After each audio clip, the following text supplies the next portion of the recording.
There it goes, now it's recording. When do I start? Start now, come on. Right now we just started into the float tube business. Charlie Bradish and myself both got a boat. Yep. And in turn we were on our first trip, of course. We didn't have any cup holders, no rod holders, no nothing. So we kind of figured we ought to figure something out and make something of our own. So in turn we come up with the rod holders that you're looking at now, which is pretty easy to put together. We actually used PVC 3/4 inch. Kind of figured it out one step at a time, glued it together. Took some old cup holders and kind of decorated it, but it serves its purpose as there's really two good rod holders and a cup holder, which you'll very seldom find on any boat. We actually kind of figured out something too, that we needed something like an anchor. So let me show you what we put together to actually make an anchor holder for the boat. Again, push the button. This is actually what Charlie and I came up with for an anchor. Being as there was just so much room in the boat, we didn't want to have to carry the anchor in the boat, so we kind of thought something up here about making a little roller mechanism that would actually roll up the rope, and then has a brake installed on it, so when it goes to the bottom we can release the brake and hold it in place. I'm going to have Charlie show you how it clips onto the boat using these carabiner clips right now. Just a second. This is Charlie. This is kind of show you how easily it is just to attach it to the boat using these carabiner clips, which we attach the cup holder and the rod holder to at the same time. Once it's installed, he'll kind of show you how it works. It has its own braking system, which allows it to he just lets it rest on the boat when he's paddling away. But right after he reaches his destination, you can just throw this anchor over the side and then release the brake overall. He's got a brake that we kind of invented, a spring-loaded brake, and it allows it to go down. And then once it reaches the bottom, you release the brake and it goes right back into the slot holes that we made for to hold the rope, just like that. It's sturdy. It keeps the boat in place.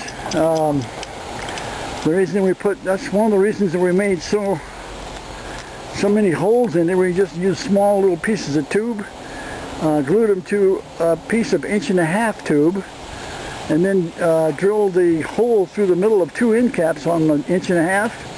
Put a 3/4 inch hole in it. Got a coupling and cut it in half to use them as holders to keep the thing in place. Then of course we just added the PVC, and it kind of grew from there, but this is what it wound up to be, and it works outstanding, so you don't have any problems with the anchor or even letting it go. This is Charlie's togiak, which we kind of modified a bit to make sure that it doesn't sink.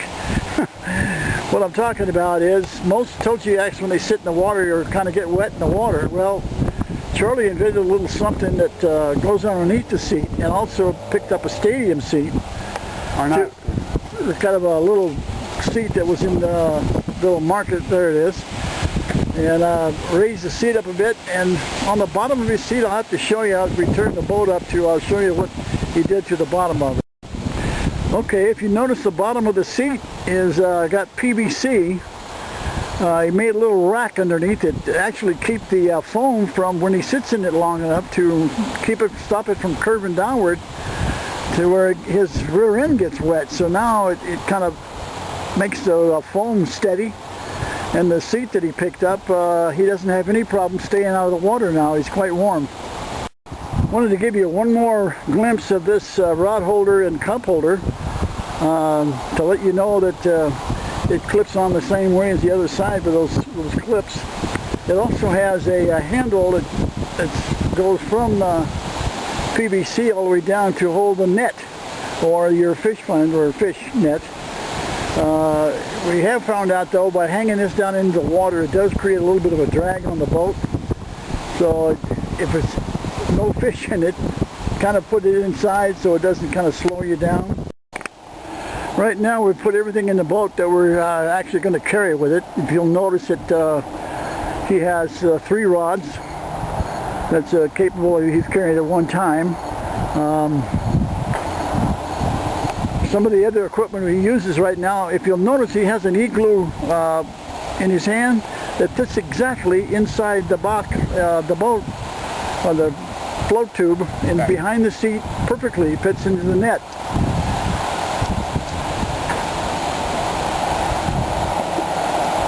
It just fits right down in there to where it's not going to move or come out.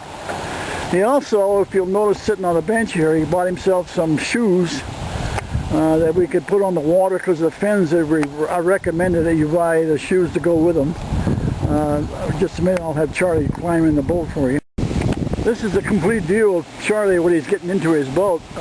You'll notice he has his fish skirt in his hand, which he installs after he gets into the boat.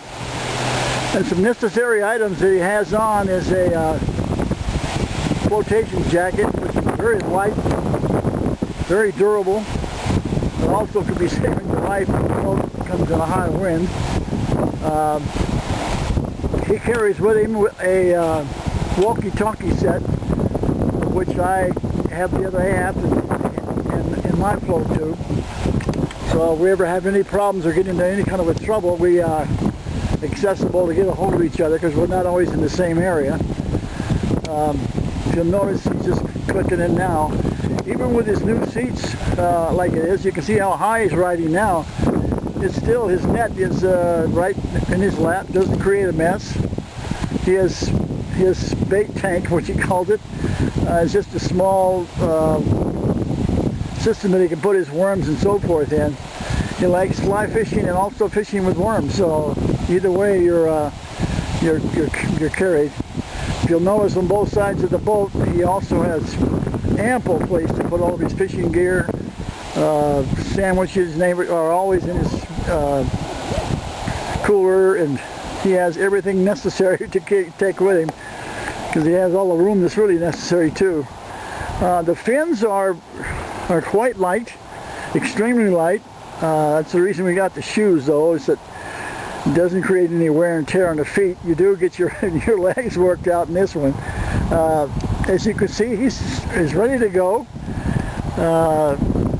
We've been out 2 or 3 times under these circumstances with all this equipment and found out to be a lot of fun. Caught a lot of fish. He sometimes carries his walkie-talkie, but also has his radio in one of his vest jackets, so he can listen to that little music at the same time. But right now you can surely see that the cup holder, the anchor, which is hanging off the side of the boat now, was with the brake on. When he takes the brake off, it just rolls to the bottom. Then he puts the brake back on so he doesn't sway away. And then, of course, his rods and so forth are securely anchored. He has everything available to where he can hold anything at any given time.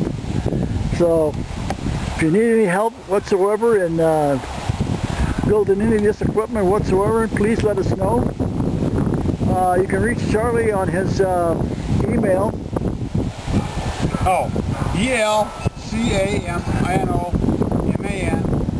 ELCAMANMAN79@hotmail.com. If you didn't get that, it's El Camino Man at hotmail.com. 79? 79@hotmail.com. El Camino Man 79.com. Hotmail.com. Anyway, I'd be more than happy to give you any help that you possibly would need to make a cup holder, rod holder, whatever the case may be, because cup holders really do come in handy, especially when you need water, drinks, and so forth. Anyway, that's the whole story. Thanks to Charlie. See you later, folks. Okay, this here is the narrator, Frederick Stepp. Narrated this video. He also designed these things here. We thank you and have a good day.